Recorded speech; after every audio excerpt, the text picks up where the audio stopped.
आज हम एक्सरसाइज 6.2 को सोल्व करेंगे। इससे पहले हम बेसिक कंसेप्ट आपको बता देते हैं। देखिए, हम जैसे कि चैप्टर का नाम है लाइंस एंड एंगल्स, ठीक है, रेखाएं और कोण। तो आज हम लाइन के बारे में थोड़ा सा आपको बता रहे हैं। इससे पहले भी मैंने डिस्कशन किया लाइन के बारे में। देखिए, मान के चलिए कि ये एक रेखा है, यहाँ पर मैंने दूसरी रेखा ली, एल एम मैंने एक रेखा ली, यहाँ पर एक अन्य रेखा ड्रॉ कर रहा हूं मैं, यहाँ पर इसका नाम लिख दिया मैंने पी। देखिए, मैंने इन रेखाओं के बारे में कुछ नहीं कहा कि कैसी लाइंस है, यहाँ पर भाई पैरेलल है, अनपैरेलल है, इसके बारे में कुछ कहते नहीं, समांतर है या नहीं है, मैंने कुछ कहा नहीं। ये दो रेखाएं थी, इसको एक अन्य रेखा अलग अलग पार्ट्स पे कट कर रही है, यहाँ पे प्रतिच्छेद कर रही है। तो इस लाइन को बोलते हैं तिर्यक रेखा, ट्रांसवर्सल,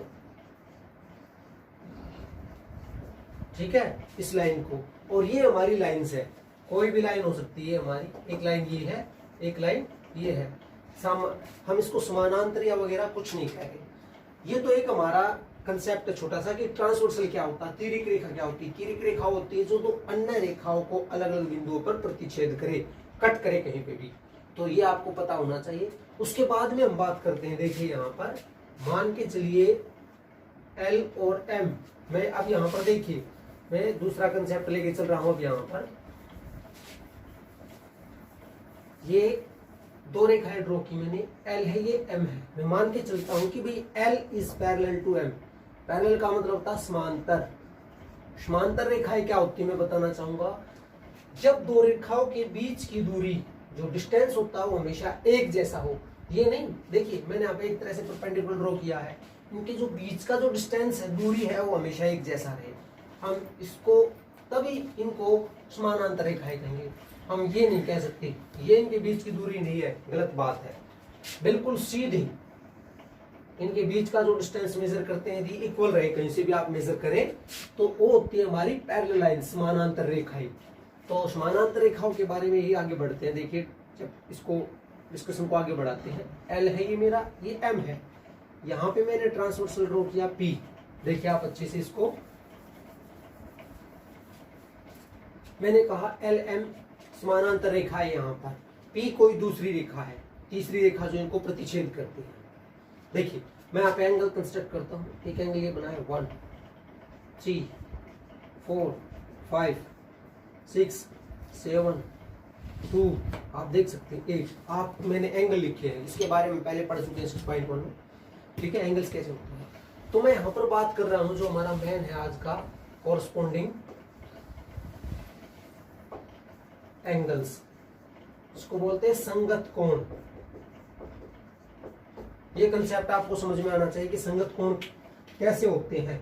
आप देखिए, पहली बात तो यहाँ पर ये है कि L is parallel to M, दोनों रेखाएं समानांतर होनी चाहिए। यहाँ पर थोड़ा सा इसे बताने से पहले मैं एक बात और बता देना चाहता हूँ। जैसे कि मान लीजिए कोई कोण है, ये मेरा, मैंने कहा यहाँ पे A है, ये B है, ये C है, यहाँ पर कोण है ये मेरा, मैंने कहा ये कोण है ABC, आप CBA कह सकते हैं।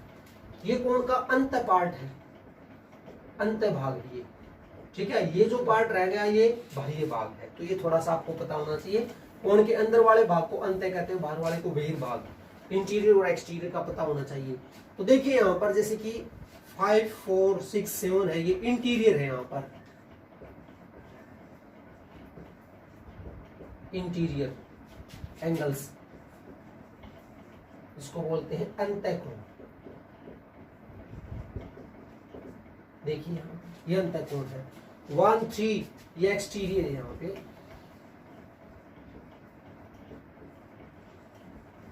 बाह्य।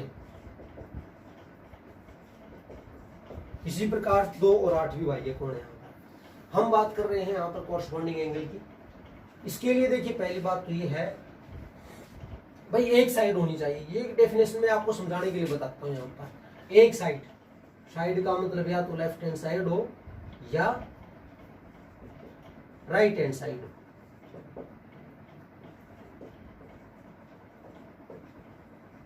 एक साइड की होनी चाहिए, लेफ्ट के या राइट के। ये अच्छे से, या तो इस साइड के लेके चलेंगे हम, दाएं के या बाएं के, एक साइड की होनी चाहिए। दूसरी बात,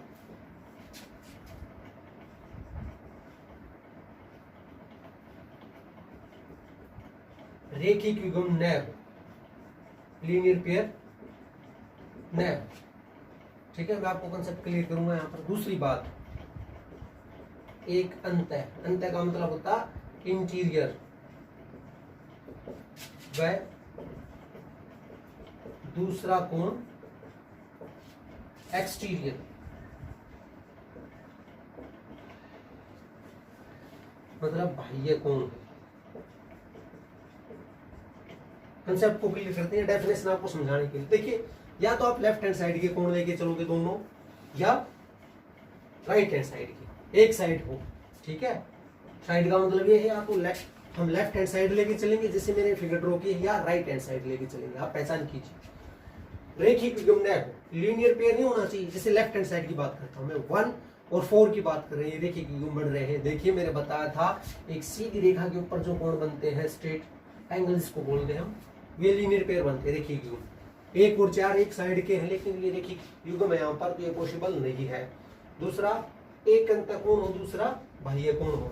जैसे 1 और 4 की बात करें, लेकिन ये लीनियर पेयर बन गया तो नहीं हो सकता। अब यहाँ पर बात करते हैं कि यहाँ पर एंगल 1 देखिए एक्सटीरियर है यहाँ पर, और 6 जो है अंतः है।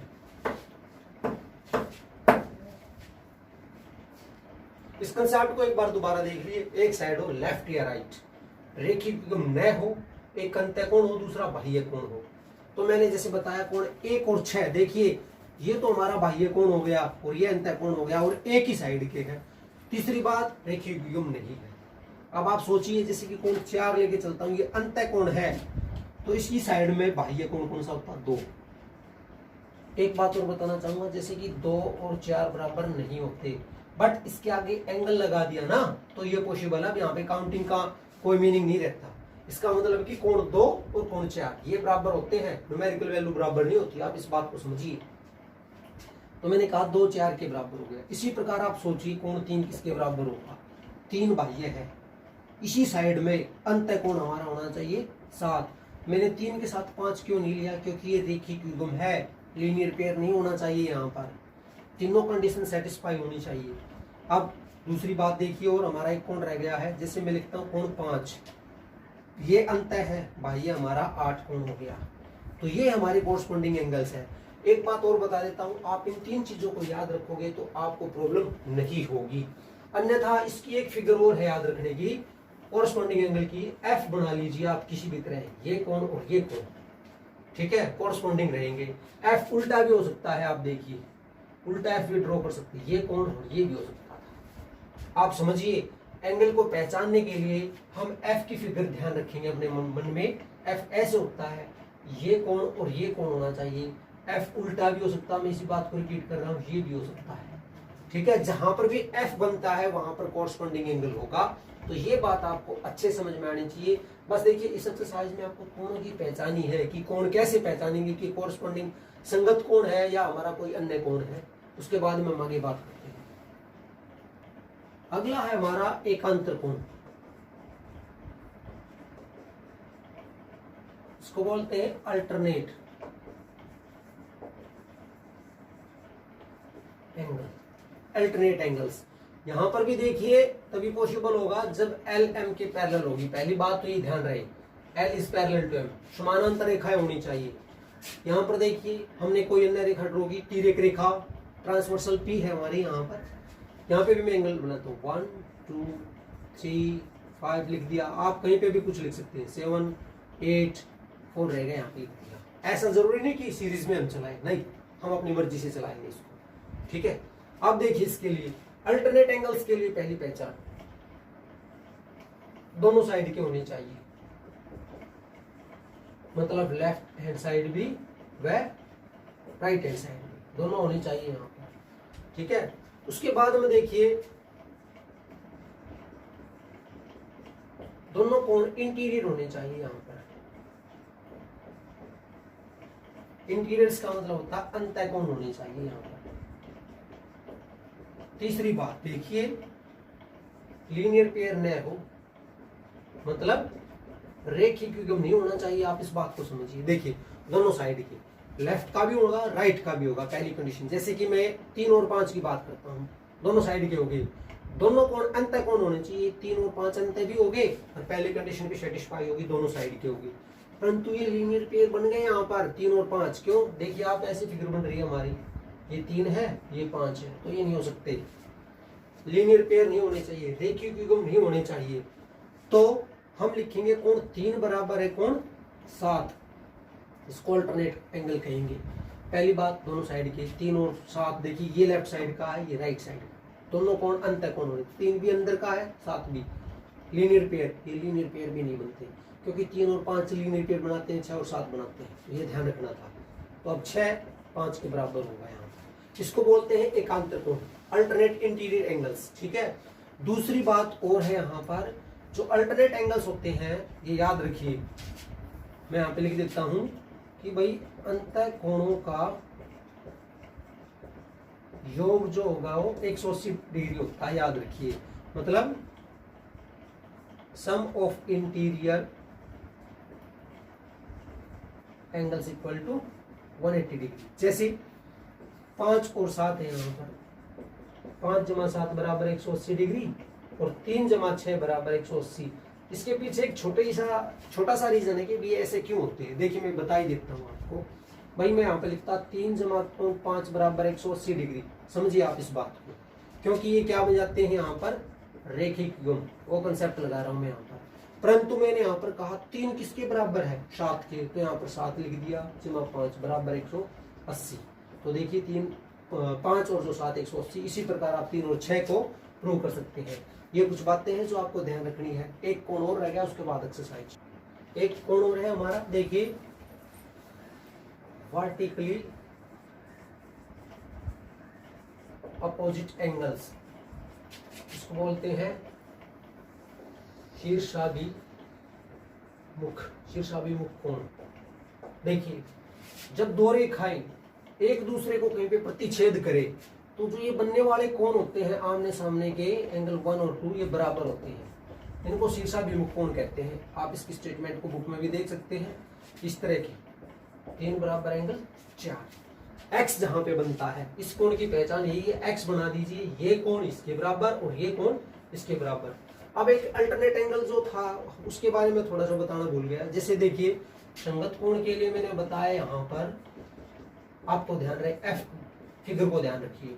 जो हमारा एकांतर कोण है उसके ध्यान रखने के लिए बताता हूं मैं आपको। एकांतर कोण में आप जेड बनाइए, इस तरह से पहचान कीजिए। आप जेड को उल्टा भी बना सकते, ये भी पॉसिबल है, जैसे यहाँ पर एफ पॉसिबल था उल्टा। तो देखिए याद रखने का तरीका, संगत कोण के लिए एफ बनाइए आप, एकांतर के लिए जेड बनाइए। इसी प्रकार जो वर्टिकली जो शीर्षाभिमुख कोण है हमारा, वर्टिकली अपोजिट एंगल, इसके लिए आपको एक्स का ध्यान रखना है। एक्स कहीं पे बनता हो, ये बनता हो चाहे ये बनता हो, तो ये कुछ याद रखने का कंसेप्ट है, आपको थोड़ा सा ध्यान रखना है। कोण की पहचान ही रखनी है आपको ध्यान कि भी कौन सा कोण क्या क्या है, इसका नाम क्या होगा, संगत होगा, एकांतर होगा या वर्टिकली अपोजिट एंगल होगा, ये आपको पहचान होनी चाहिए। इसके बाद ही हम एक्सरसाइज को शुरू कर रहे हैं। देखिए एक्सरसाइज 6.2 क्वेश्चन नंबर 1 देखिए। यहाँ पर ए बी और सी डी दो रेखाएं दे रखी है, यहाँ पर ये कन्या रेखा दे रखी है। हमें एक्स वाई के मान ज्ञात करना है और दर्शाना, यहाँ पे प्रूव करना कि A B is parallel to C D, A B C D के समानांतर है। तो देखिए सिंपल सा लॉजिक हम यहाँ पे लगाते हैं। हल देखिए यहाँ पे लिखता हूँ मैं, सॉल्यूशन मैं लिखता हूँ। देखिए ये एंगल 50 और x जो है यहाँ पर मैं लिखता हूँ 50 प्लस में x बराबर है 180। रीजन है रेखिक युग्म, एलपी जिसको इंग्लिश में बोलते हैं, आप देख सकते हैं। तो x की वैल्यू निकलती है 180 माइनस में 50 डिग्री, यहाँ पे एंगल का नाम होता है 130 डिग्री, आप देख सकते हैं। अब देखिए यहाँ पर मैं लिखता हूँ y बराबर 130 डिग्री। आप देखिए यहाँ पर कैसे कोण बन रहे हैं, यहाँ पर x की शेप है, इसको बोलते हैं वर्टिकली अपोजिट एंगल, मतलब शीर्षाभिमुख कोण।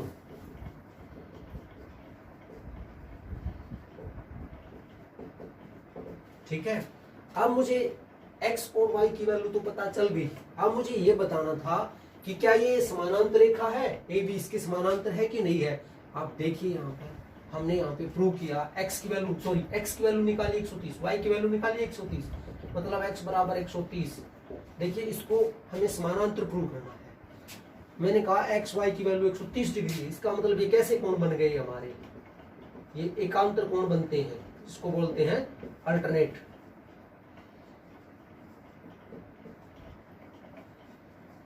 ये तभी पॉसिबल हो सकते थे जब ए बी समानांतर हो सी डी, क्योंकि देखिए यहां पर तो मैंने निकाल दी इसकी वैल्यू बराबर आ रही थी, जब ये वैल्यू बराबर होगी तो इसका मतलब है कि ए बी इसके समानांतर है।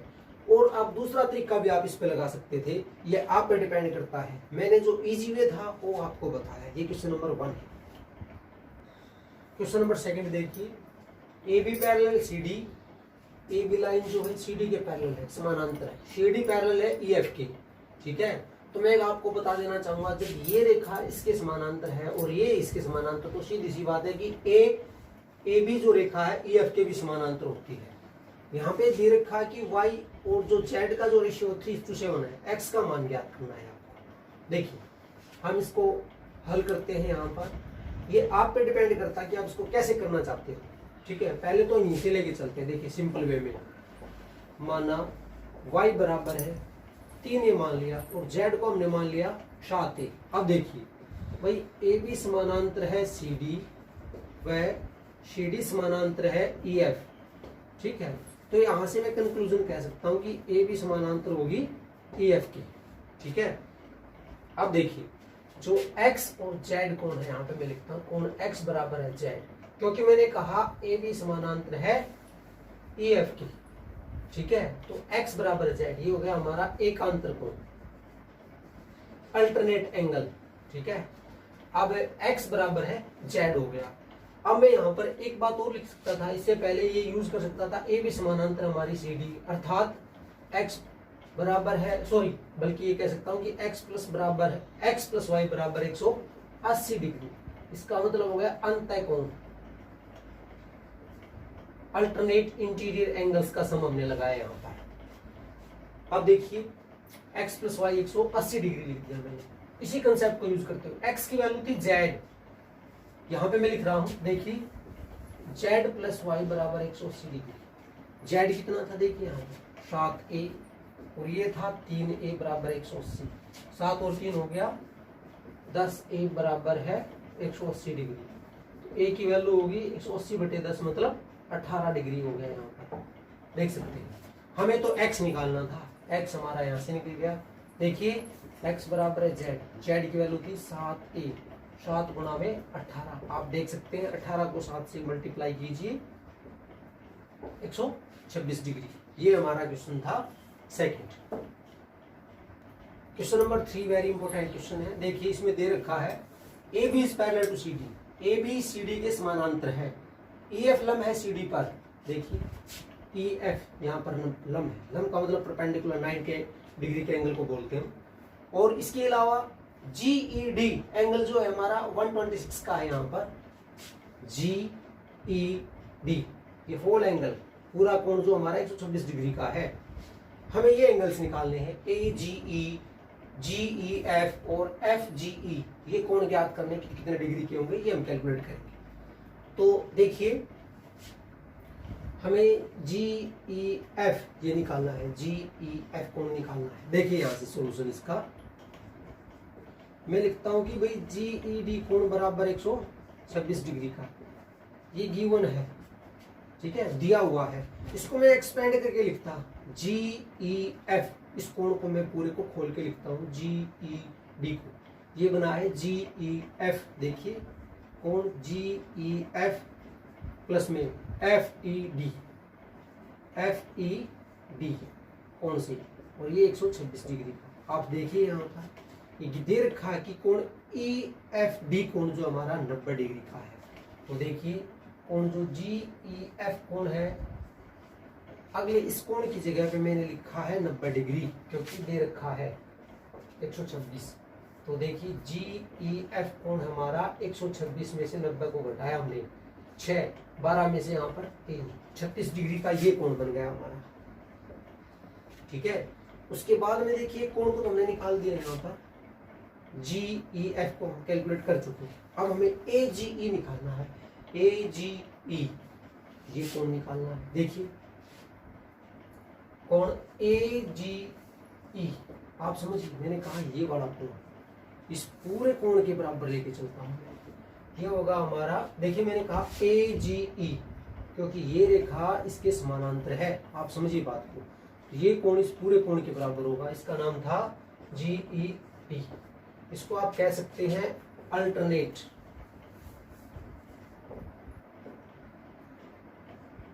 एंगल्स, एकांतर कोण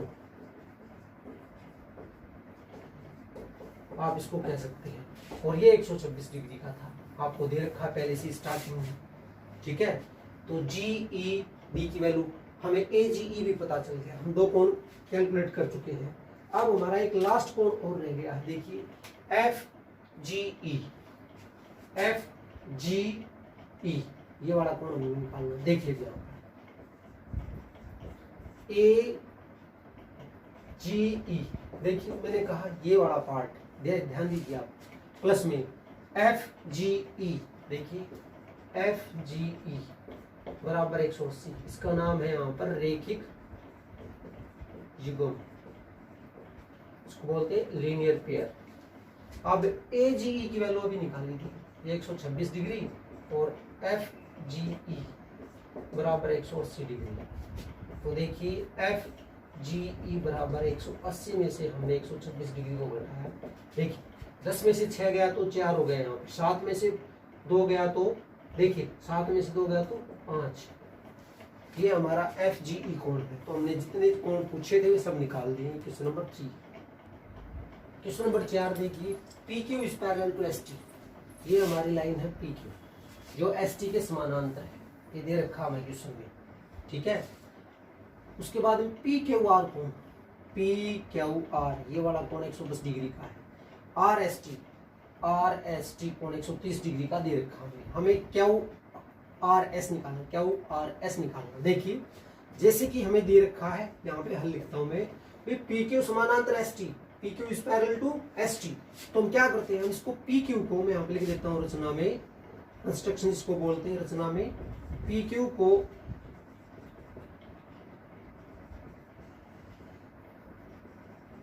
MN तक बढ़ाया, मतलब कैसे, देखिए प्रोड्यूस करते हैं इसको,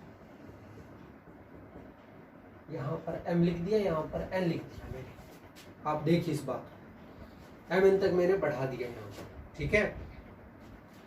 तो देखिए इसके बाद मैं कहता हूं कि मैं जो PQ थी हमारी ST के समानांतर है, इसका मतलब हो जाएगा जो ST है वो समानांतर हो जाएगी MN के भी, इस बात को आप ध्यान दीजिए, ठीक है, क्योंकि इसको हमने बढ़ाया है। तो अब देखिए इस कोण को मैं लिख लेता हूं X लिख लेता हूं, देखिए इसके बाद में लिखता हूं कि भी कोण X जमा जो कोण हमारा RST, इसको लिख लेता हूं RST बराबर 180 डिग्री का हो गया, ये हो गया हमारा लीनियर पेयर। तो X की वैल्यू इसकी जगह पे मैंने लिख दिया 130 डिग्री, ये 180 दे रखा था, तो X की वैल्यू होगी 130 में से 180 में से 130 गया तो 50 डिग्री, ये मुझे मिल गया X। अब देखिए इसका नाम मैं लिख लेता हूँ Y, आप समझिए बात को, मैं कहता हूँ X बराबर है Y, ये 50 डिग्री, ये वर्टिकली अपोजिट एंगल, शीर्षाभिमुख कोण हो गया ये हमारा, इसका नाम लिख दिया Z। देखिए आप, मैं लिखता हूँ Z प्लस में PQR बराबर 180 डिग्री, आप समझिए ये भी लीनियर पेयर। Z इसकी वैल्यू थी 110 डिग्री बराबर 180, Z बराबर 180 में से 110 गया तो 70 डिग्री, इसका Z की वैल्यू 70 होगी, ये 50 था। अब हमें तो ये निकालना है R कोण। देखिए त्रिभुज QMR में देखिए कोण Z प्लस Y जमा R बराबर 180 डिग्री, इसके बारे में हम आगे बात करेंगे कि त्रिभुज के सभी कोणों का जोड़ 180 डिग्री होता है। तो Z की वैल्यू थी 70 और ये 50, हमें R निकालना था 180, मैं ऊपर लिख रहा हूँ, देखिए 70 50 से गया 120 प्लस में R कोण बराबर 180, तो R बराबर 180 में से 120 गया तो 60 डिग्री। वीडियो को पॉज करके एक बार आप दोबारा देखिए, ये क्वेश्चन नंबर हमारा 4 है।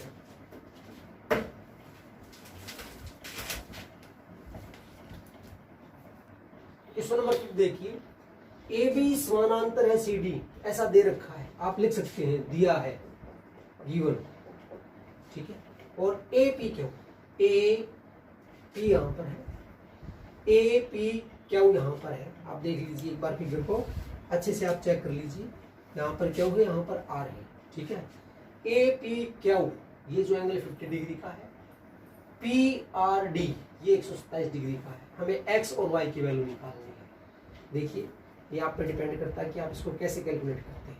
पहले मैं लेके चलता हूँ, देखिए ये रेखा है हमारी, हल को मैं यहाँ पे लिख रहा हूँ। देखिए मैं लिखता हूँ कौन, आप समझिए बात, एंगल ए पी आर बराबर है पी आर डी। मैंने कहा ये वाला पूरा एंगल इस एंगल के बराबर होगा। इसका अल्टरनेट इंटीरियर एंगल आप ऐसा कह सकते हैं, एकांतर कोण, ठीक है। तो इसकी वैल्यू थी 50 जमा के कोण y बराबर 127। y की वैल्यू 127 में से हम 50 को सब्ट्रैक्ट करते हैं। देखिए यहाँ 7 ये 57 डिग्री हो गया यहाँ पर y मुझे मिल गया यहाँ पर। अब मुझे x भी निकालना है। आप देख सकते हैं x को हम कैसे निकालते हैं। वैसे मैं आपको बताऊं, मैं इस कोण को निकाल सकता हूं। पहले तरीके बहुत सारे हमारे पास कैलकुलेट करने के लिए, और एक मेथड ये भी है मेरे पास। देखिए छोटा सा है, मैं इसको ही आगे ऐसे बढ़ा लेता हूँ। मैं सीधी सी बात है, मैं ऐसे लिख देता x बराबर है 50 डिग्री, सीधा लिख देता यहाँ पर एकांतर कोण। आप देख सकते हैं मैंने आपको फिगर में बताया था कि एकांतर कोण के लिए आप z बनाइए। देखिए ऐसे, देखिए मैं बताना भूल गया, क्या z बनता है यहाँ पर। देखिए ये और ये, देखिए यहाँ पे z बन गया, ठीक है। तो ये एकांतर कोण हो गया। x की वैल्यू पता चल गई मुझे, y की। दूसरा जो कोण था मैंने पहले निकाला था, इसमें भी आप चेक कर लीजिए कि z बनता है कि नहीं। देखिए यहाँ से यहाँ ये और ये जो पहले पार्ट में हमने यूज किया था, तो यहाँ पर आप z का यूज करके एकांतर कोण की पहचान करके आप निकाल सकते हैं। और दूसरे तरीके भी हैं, लेकिन हमने सिंपल वे से बताया आपको। That's all. क्वेश्चन नंबर 6 देखिए एक बार आप, ये दे रखा है कि आकृति में 6.33 में PQ और RS दो दर्पण है। ये PQ और ये RS दो दर्पण दे रखे हैं जो एक दूसरे के समानांतर रखे हुए, देख सकते हैं पैरेलल रखे हुए यहाँ पर। एक आपतन किरण इंसिडेंट रे AB दर्पण PQ से B पर टकराती है। यहाँ पर एक रे है, यहाँ पर इंसिडेंट रे यहाँ पर टकराती है B पॉइंट पे। उसके बाद पथ BC पर सर्कल दर्पण RS से C पर टकराती है। यहाँ से टकराने के बाद ये सीधी जाती है और यहाँ पर टकराती है C बिंदु पर, ठीक है। तथा पुनः CD के अनुदिश परावर्तित हो जाती है। सिद्ध कीजिए AB समानांतर है CD। हमें इस लाइन को इसके पैरेलल प्रूव करना है। हल देखिए यहाँ पर, हल से पहले मैं एक रचना करता हूँ। देखिए यहाँ पर मैं यहाँ पर एक लाइन ड्रॉ करता हूँ, इसका नाम लिख दिया मैंने ABCD, यहाँ पर M लिख दिया यहाँ पर, और एक यहाँ पर N। मैं ऐसा करता हूँ कि भाई BM पैरेलल है CN। इस बात का ध्यान रखें, मैंने ये लाइन इसके पैरेलल ड्रॉ कर ली, ऐसा मानते हैं, ठीक है। और मुझे प्रूव करना है AB समानांतर है CD। देखिए हल यहाँ पर, इस कोण का नाम 1 लिखा है, इसका नाम 2 लिखा है, इसका नाम 3 लिखा है, इसका नाम 4 लिखा। अब आप देखिए मैं कहता हूं कि कोण 1 बराबर है कोण 2। ये हमारा होता है परावर्तन एक कारण, इसको बोलते हैं रिफ्लेक्शन लॉ।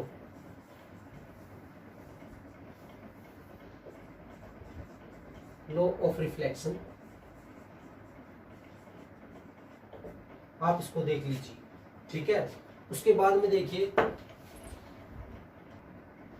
यहां पर मैंने कहा परावर्तन के कारण, ये लॉ ऑफ रिफ्लेक्शन होता है एक हमारा, इसको आप अच्छे से देखिए, साइंस का टर्म है यहाँ पर। लॉ ऑफ रिफ्लेक्शन के कारण एंगल 1 और 2 के इक्वल होता है यहाँ पर। सिमिलरली मैं कहूंगा एंगल 3 बराबर है 4, यहाँ पर भी लॉ ऑफ रिफ्लेक्शन, ठीक है। एक बात और है यहाँ पर, मैंने कहा था यहाँ पर कि भी BM समानांतर है NC, तो मेरा जो एंगल 2 है वो एंगल 3 के बराबर बनता है। ये एकांतर कोण बनता है हमारा, अल्टरनेट इंटीरियर एंगल्स, ठीक है। तो 2 3 के बराबर हो गया। अभी देखिए आप, मैंने कहा 2 3 के बराबर है, परंतु 2 किसके बराबर है, यहाँ पर 1 के बराबर है, ठीक है। तो इससे और इससे मुझे क्या मिलता है, मतलब आप देख सकते हैं कि एंगल जो 1 है हमारा, और एक बात और 3 4 के बराबर है। इन सभी से मैं कह सकता हूं कि कि एंगल 1 बराबर एंगल 2 बराबर एंगल 3 बराबर एंगल 4, ये सारे के सारे कोण बराबर हो गए। देखिए क्यों भाई, 1 और 2 तो होता है लॉ ऑफ रिफ्लेक्शन के कारण, परावर्तन के कारण, ठीक है। 2 और 3 भी इसी प्रकार हो गए। उसके बाद मैंने कहा 2 बराबर है 3, ये अल्टरनेट इंटीरियर एंगल है। तो देखिए 1 तो 2 के बराबर है और 2 3 के बराबर, 3 4 के बराबर, अर्थात सारे कोण बराबर हो गए। तो अब देखिए हम ऐसा करते हैं, जैसे 2 और 3 है, या आप ऐसा भी कह सकते हैं कि भाई कोण 1 जमा कोण 2, देखिए इसका ये बनता ABC, वह कोण 3 जमा कोण 4 बनता हमारा BCD। यहां से मैं कंक्लूजन निकालता हूं कि जो कोण ABC बराबर है वो है BCD के बराबर। ये हमने प्रूव कर दिया यहाँ पर। क्यों? सारे के सारे कोण है बराबर थे, कोण 2 और 3 थे, इसमें कोण 1 जोड़ देता हूं। मैं थोड़ा सा और बता देता हूँ। मैंने कहा 2 बराबर है कोण 3, इस कंसेप्ट को, और मैं बोथ साइड कोण 1 को जोड़ रहा हूँ। देखिए 1 और 2 कितना बन जाता है हमारा, ये मैंने लिख दिया। अब बात रहती है 3 की, 1 की जगह पे मैंने 4 लिख दिया, क्योंकि ये तो सारे बराबर थे। 3 और 4 क्या बनता है हमारा BCD, अर्थात ABC बराबर है AC, ABC बराबर कोण BCD, अर्थात ये जो पूरा कोण है इसके बराबर हो गया, ठीक है। तो इसका अर्थ क्या हो जाएगा, ये हमारे बन गए एकांतर कोण बन गए। अब यहाँ पर एकांतर कोण बन गया, तो इसका मतलब है कि भाई AB समानांतर है हमारा CD के। बस ये क्वेश्चन नंबर 6 है और एक्सरसाइज 6.2 फिनिश होती है। Thank you.